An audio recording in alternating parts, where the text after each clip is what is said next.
तो प्यारे बच्चों, क्लास सिक्स्थ के इस दूसरे वीडियो में बहुत बहुत स्वागत है। इसमें अर्थ इन द सोलर सिस्टम का हम सेकंड पार्ट देख रहे हैं। उस दिन हमने आपको फुल मून क्या होता है, न्यू मून क्या होता है, इसको आप पूर्णिमा और अमावस्या होते कहते हैं। सेलेस्टाइल बॉडी जो स्पेस में यूनिवर्स में होती हैं, है ना, रात के वक्त में हमें चमकती हुई प्रतीत होती हैं।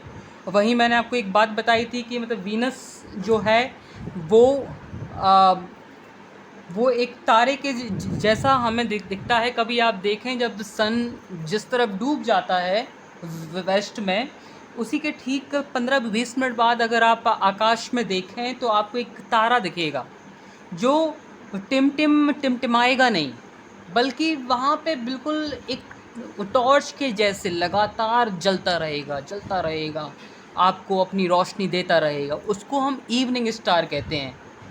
इतना जल्दी उठते नहीं हो, लेकिन वो सुबह 6 बजे भी आप मतलब 5 बजे या 4 बजे भी वो आपको मतलब उसी तरह आपको वहाँ पे देखने को मिल सकता है। इसको हम मॉर्निंग स्टार भी कहते हैं, क्योंकि ये असल में एक प्लैनेट है। इस प्लैनेट का नाम है वीनस। सारे जो प्लैनेट हैं, ठीक है, प्लैनेट को याद करने की एक ट्रिक होती है। वो ट्रिक आपकी बुक में है। अगर आप बुक डाउनलोड करते हैं तो आपको मालूम चलेगा। एक स्टेटमेंट होता है कि my very efficient mother just serve doughnuts, कि मेरी बड़ी ही योग्य मम्मा ने मेरे को अभी अभी कुछ नट्स यानी कि कुछ ये काजू किशमिश जैसे होते ना, वो सर्व किया है। तो माई मतलब मर्क्यूरी, वेरी मतलब वीनस, इफ़िशियंट मतलब अर्थ, मदर मतलब मार्स, जस्ट मतलब जुपिटर, सर्व्ड मतलब सैटर्न, अस मतलब यूरेनस और नट्स मतलब नेपच्यून।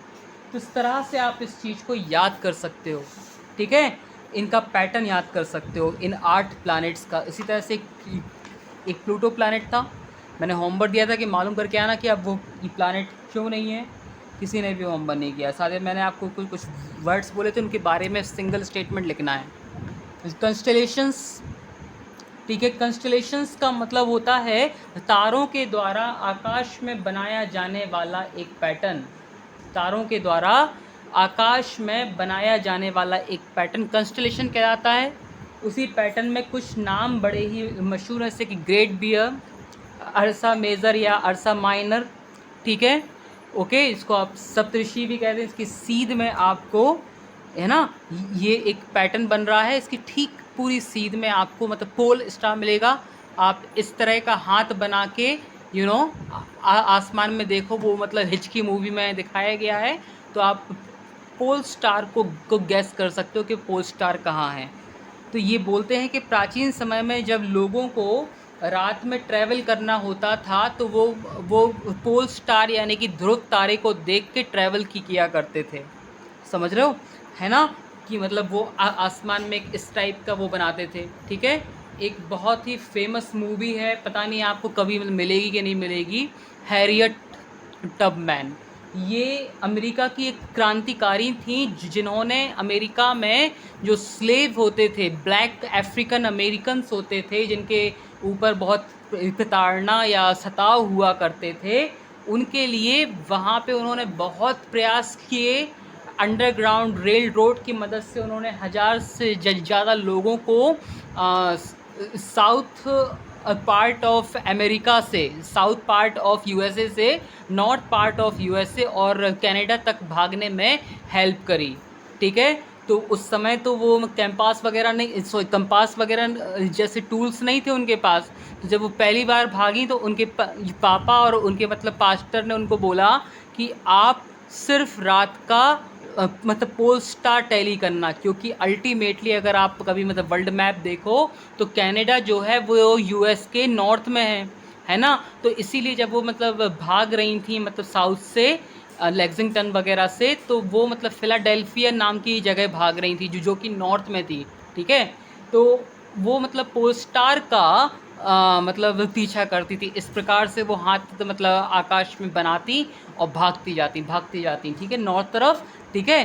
तो रात में वो ट्रैवल करती थी, बिकॉज रात में जो स्लेव कैचर्स होते थे, जो कि मतलब गुलामों को पकड़ने का काम करते थे, वो सो रहे होते थे, या वो मतलब पकड़ नहीं पाते थे। हाउंड्स जो कि कुत्ते होते हैं वो भी सो रहे होते थे, ठीक है। तो वो मतलब रात में भागती थी। बहुत ही इंटरेस्टिंग स्टोरी है हैरियट टबमैन नाम से, आप लोगों को ज़रूर देखनी चाहिए। बट आई डोंट नो आपको वो मूवी मिलेगी कि नहीं मिलेगी, ठीक है, बट आप ट्राई करें, ठीक है। तो ये रहा भैया मतलब पोल स्टार की आपको मैंने पूरी कहानी बताई। इसी तरह से प्लैनेट्स पर आते हैं, ठीक है। प्लैनेट्स अपने आप में एक ऐसी सेलेस्टाइल बॉडीज़ होते हैं जो अपने सोलर सिस्टम के हेड, मुखिया के चारों तरफ रेवोल्यूशन करने का काम करते हैं। रोटेशन, रेवोल्यूशन छोटी क्लासेस में आपने पढ़ रखा है, लेकिन फिर भी अगर आपको नहीं मालूम हो तो मैं आपको बता दूं कि जब कोई प्लैनेट अपनी जगह पे गोल गोल गोल, छोटा हो गया ये देखो, अगर वो अपनी जगह पे गोल गोल गोल घूमे तो इसे कहते हैं, या फिर गोल गोल गोल गोल घूमे तो इसे कहते हैं रोटेशन। लेकिन ये है सपोज करो सन, ये पैन हमारा सन है, और गोल गोल घूमते हुए वो अगर जो प्लैनेट है उसका पूरा चक्कर काटे तो इसे कहते हैं रेवोल्यूशन। समझाना बड़ा टफ है, छोटा सा प्लेटफॉर्म है, ठीक है, ओके। लेकिन आप समझने का ट्राई करो कि जब वो उसके चारों तरफ गोल गोल गोल घूमेगा उस सन के तो उसे कहेंगे रेवोल्यूशन, और लेकिन जब अपनी जगह पे गोल गोल गोल गोल गोल घूमेगा तो उसे कहेंगे हम लोग रोटेशन। अर्थ जब रोटेट करती है तो अर्थ में दिन रात होते हैं, क्यों? क्योंकि वो अपने आप का वो पूरा डायरेक्शन चेंज कर देती है, ठीक है बेटे। कभी मतलब बोर्ड में समझाऊंगा ये सब सारे कॉन्सेप्ट, ऐसे बहुत सारे कॉन्सेप्ट हैं। जब आपकी बुक कंप्लीट हो जाएगी ज्योग्राफी की तो मैं आपको एक दिन पर्टिकुलरली बोर्ड में भी समझा दूंगा, ठीक है। चलो अभी हम आगे बढ़ते हैं।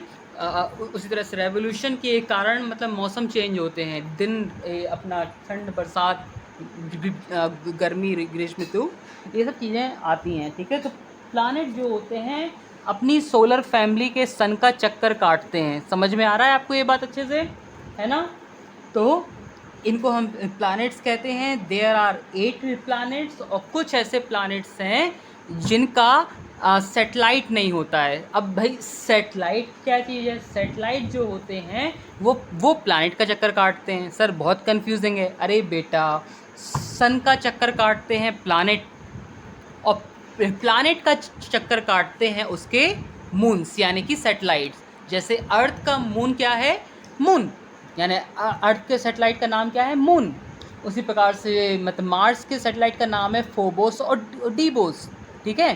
तो इस तरह से और आपने सैटर्न का एक मतलब सैटेलाइट सुना होगा, टाइटन, है ना?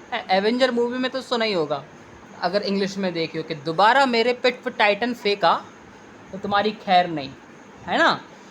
टोनी स्टार्क थैनोस को बोलता है, इसने स्नैप किया था, ओके।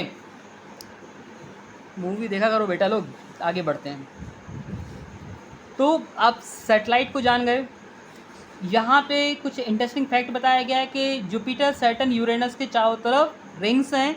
ये रिंग्स असल में उसके पहले सैटेलाइट थे, लेकिन दो सैटेलाइट आपस में टकराने की वजह से ये बिखर गए, उस प्लैनेट के चक्कर काटने लगे सेंट्रीफ्यूगल के कारण। ये सेंट्रीफ्यूगल आप लोग मतलब बड़ी क्लास में जानेंगे, और उसके चारों तरफ चक्कर वगैरह काटने लगे वो, ठीक है। और वो बहुत ही मतलब बारीक बारीक कण है, जो सैटर्न के चारों तरफ जो रिंग है वो असल में मतलब बर्फ़ का मतलब बना है। वो बर्फ़ के बहुत बारीक बारीक कण हैं, उनकी मदद से मतलब बना है ये, ठीक है। और वो उसके चक्कर काट रहे हैं। तो आपने जाना कि सैटेलाइट समथिंग कुछ ऐसा है कि जो प्लैनेट का चक्कर काटें। तो यानी सर ये जो मतलब बर्फ़ के करोड़ों, मिलियंस, बिलियन, ट्रिलियन जो टुकड़े हैं वो इसका चक्कर काट रहे हैं, इस वजह से सैटर्न बहुत खूबसूरत दिखता है। तो वो उनको भी सैटेलाइट होना चाहिए, बिल्कुल सही, उनको भी होना चाहिए। इसलिए इसकी संख्या जो है, लोग कहते हैं कि सैटर्न के कुल 53 सैटेलाइट्स हैं, है ना। अब भाई एनसीईआरटी बोल रही है तो बात माननी पड़ती है, लेकिन ऐसा नहीं है, ठीक है। अर्थ का एक मून है। अर्थ अपने एक्सिस पे, let me zoom a lot for you, ठीक है, दिख रहा होगा। सबसे पहले ये ड्राइंग देखो, ये है हमारा सोलर फैमिली का हेड, मुखिया सन। इसके सबसे निकट का ग्रह है my very efficient mother just served us nuts, ठीक है। यानी कि मर्क्यूरी, वीनस, अर्थ, मार्स, जुपिटर, सैटर्न, यूरेनस और लास्ट में नेपच्यून, ठीक है। एक 8वें नंबर का भी था, ठीक है। तो ये है हमारा सोलर फैमिली। इसमें आप देख रहे होंगे जुपिटर और मार्स के बीच में ये वाइट वाइट वाइट दिख रहा है, ये असल में एस्टेरॉइड बेल्ट हैं। ये बड़े बड़े पत्थर होते हैं जो कि मार्स और जुपिटर के बीच में सन का चक्कर काट रहे हैं, ठीक है। और यहाँ पे आपको इनकी डिस्टेंस दी जाएगी, ठीक है। यहाँ ये बता रहे हैं कि मर्क्यूरी जो है वो सन से इतना दूर है कि वो जब अपना पूरा एक चक्कर पूरा करता है तो उसको अर्थ वाले 88 डेज़ लगते हैं, है ना। आई होप सो ये ब्लर ना हो, दिख रहा हो। और अपनी एक्सिस पे घूमने के लिए, मतलब वो अपनी एक्सिस पे इतना स्लो घूमता है कि उसका एक दिन 59 डेज़ के बराबर होता है। मतलब हमारी अर्थ का 59 डेज़ और मर्क्यूरी का 1 डे। वीनस को अर्थ का पूरा चक्कर काटने के लिए 255 डेज़ लगते हैं, लगभग 9 महीने, है ना, या 8.5 महीने। हमारे अर्थ के तकरीबन 8.5 मंथ्स। और वो अपनी जगह पे घूमने के लिए वो भी बहुत स्लो है, उसको 243 डेज़ का समय लगता है। इन दोनों ही प्लैनेट्स के कोई भी सैटेलाइट नहीं है। फिर अर्थ की हम बात करते हैं। अर्थ का एक सैटेलाइट है जिसका नाम मून है। अर्थ का अपनी जगह घूमने में उसको 24 घंटे यानी कि 1 दिन का समय लगता है, उसको हम रोटेशन कहते हैं। और सन का चक्कर काटने में उसको 365 डेज़ एंड 6 आवर्स एंड मतलब 5 आवर्स एंड 59 मिनट्स कुछ का टाइम लगता है, 56 मिनट्स का, ठीक है। यहाँ पे 365 डेज़ लिखा है। मार्स को अपनी सन का चक्कर काटने में अर्थ से ऑलमोस्ट डबल टाइम लगता है, 687 डेज़ का, है ना। वहाँ पर लगभग 2.25 साल हमारे अर्थ का एक मतलब वहाँ हमारे अर्थ का लगभग 2.25 साल, मंगल ग्रह का मतलब मार्स प्लैनेट का 1 साल होता है, ठीक है। सोलिस्टिस एक मूवी है बच्चों, द मार्शियन। उसमें एक एस्ट्रोनॉट यानी कि जो स्पेस में जाते हैं ना, वो एक पर्सन मंगल ग्रह पे जाके मतलब फंस जाता है। फिर वो कैसे सरवाइव करता है, वो वहाँ पे खेती तक कर देता है। अभी आप लोगों ने एलॉन मस्क का नाम सुना होगा, संसार का सबसे अमीर व्यक्ति मतलब बीच में हुआ था, फिर अभी जेफ बेजोस ने उसको दोबारा पीछे कर दिया। जेफ बेजोस कौन है, सर्च करके आओ, होमवर्क है, जेफ बेजोस, ठीक है। ये गूगल पे सर्च करो, ठीक है।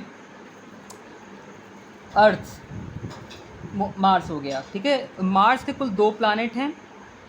इन चारों को हम इनर प्लैनेट कहते हैं क्योंकि ये एस्टेरॉइड जोन के सबसे अंदर तरफ हैं, ठीक है। ये इनको हम इनर प्लैनेट बोलते हैं। फिर इसके बाद आते हैं आउटर प्लैनेट, इनकी साइज़ बहुत बड़ी है। सबसे बड़ा प्लैनेट है जुपिटर। अर्थ का जब 11 साल 11 महीने का जो समय यानी कि लगभग 12 महीने का जो 12 साल का जो समय होता है, उतने में ये अपनी जगह उतने में ये सन का चक्कर पूरा करता है। और अपनी जगह घूमने में इतना फास्ट है कि ये 9 घंटे 56 मिनट में, हम लोग 24 घंटे में कर पाते हैं, ये 9 घंटे 56 मिनट में उसको मतलब पूरा कर लेता है। वो इतना फास्ट है, अर्थ से तो बहुत ज़्यादा फास्ट है। जो इसका नंबर ऑफ मून है वो 53 माने गए हैं और सैटर्न के भी लगभग 53 ही माने गए हैं। लेकिन सैटर्न बहुत दूर है, जुपिटर से भी ज़्यादा दूर है, ठीक है। अगर आप ड्राइंग देखो, है ना, जुपिटर से भी ज़्यादा दूर है, ये सन है ना। तो इसके 53 सैटेलाइट्स माने गए हैं। अभी सर तो कह रहे हैं कि मिलियंस में है। तो 29 ईयर्स 5 मंथ्स का इसको टाइम लगता है सन का पूरा एक चक्कर काटने में। और ये जो है बिल्कुल लगभग जुपिटर इतना ही फास्ट है, अपनी जगह पे ये 10 घंटे 40 मिनट में पूरा एक चक्कर पूरा कर लेता है, ठीक है, एक रोटेशन पूरा कर लेता है। अगला है यूरेनस। यूरेनस को अर्थ का चक्कर काटने में 84 ईयर्स लग जाते हैं। आप पैदा होके मर जाओगे, इतना समय लग जाता है, ठीक है। और लेकिन वो इतना फास्ट है कि वो 17 घंटे में अपनी जगह पे घूम लेता है। अभिषेक सर, आप कह रहे थे कि जुपिटर, सैटर्न और यूरेनस में रिंग है, इसमें तो रिंग हमें सिर्फ सैटर्न में बस दिख रही है। बेटा माना गया है, अभी इस पर खोज चल रही है, ठीक है, अभी वहाँ तक कोई मतलब पहुँचा नहीं है। सर एस्ट्रोनॉट भी नहीं पहुँचे? नहीं, वो भी नहीं पहुँचे, ठीक है। यूरेनस के मून जो हैं यानी कि सैटेलाइट वो 27 है, और नेपच्यून के सैटेलाइट 13 है, और वो अपनी जगह पे 16 घंटे 7 मिनट में ट्रैवल कर लेता है, ठीक है। और बहुत दूर है, 164 ईयर्स का समय लगता है, ठीक है। ये आज का वीडियो ख़त्म हुआ है, PDF में इसको पढ़ लेना। शैरिल कुमारी, आप भी, ठीक है, आपने मुझसे मतलब पूछा था ना कि इसको क्या करना है, तो भैया आपको बुक पढ़ना है। हम लोग कल फिर से इकट्ठे होंगे, हम सन, प्लैनेट्स, अर्थ, मून और एस्टेरॉयड और मेटेरॉइड्स के बारे में जानने का प्रयास करेंगे। तब तक के लिए अपना ख्याल रखें। जो होमवर्क मैंने बोला है वीडियो में देखें, मालूम करें और मुझे भेजें।